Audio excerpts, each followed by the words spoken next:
I'm not going to talk about famous people because they're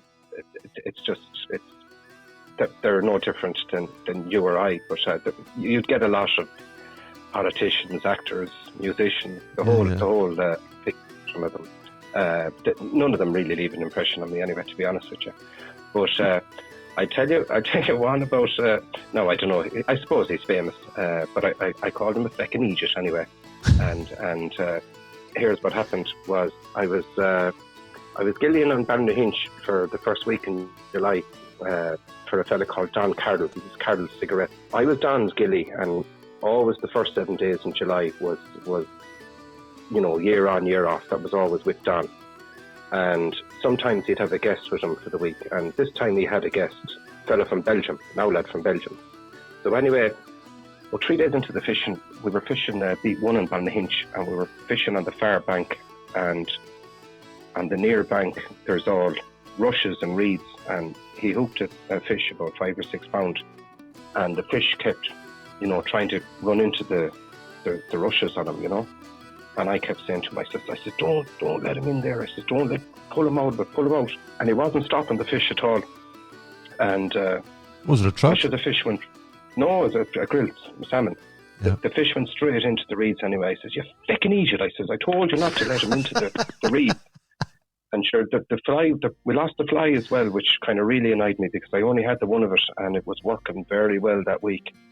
So I had to snap the line anyway and got it back. So I finished up with him on the Friday, and I knew they were going to dinner in Roundstone, into O'Dowd's restaurant in Roundstone. You were actually in there with me one time, weren't you? I remember, yeah.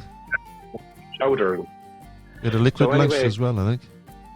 Liquid lunch. Do you see how I stopped? We had chowder and... So what happened was... I drove back to Galway after doing 7 days work with them, and I was emptying out my car, and lo and behold, Yamano's fishing bag was in the boot of my car, the Belgian fella. Yeah. You want to see all the hardy reels he had, and boxes of fully dressed salmon flies, and this, that, and the other. This was 50 grand worth of stuff now in his bag, like a big bag. So I said to myself, I can't be responsible for shipping this back to Belgium. I hardly even knew his name and stuff. So you'd forgot it. Jumped back forgot it. Yeah, it was in my car. I jumped back in the car anyway, and I drove back out to Roundstone, which is about an hour and a half from Galway. And I went into the restaurant and I brought in the bag, and there he was with Don, and there was 2 other fellas, 2 kind of big heavies. And I said to myself, right, this makes sense now, because I'd seen them 2 big fellas, daily for the last week and stuff like that, you know what I mean? They were his bodyguards, right? So Don says to me, you'll stay for dinner and you can stay in my house. That's a brilliant gesture, what you're after doing there. And I said, well, thank you very much. I'll enjoy that. And he says, Colin, I'll formally introduce you to the King of Belgium. Right, Albert, the King of Belgium.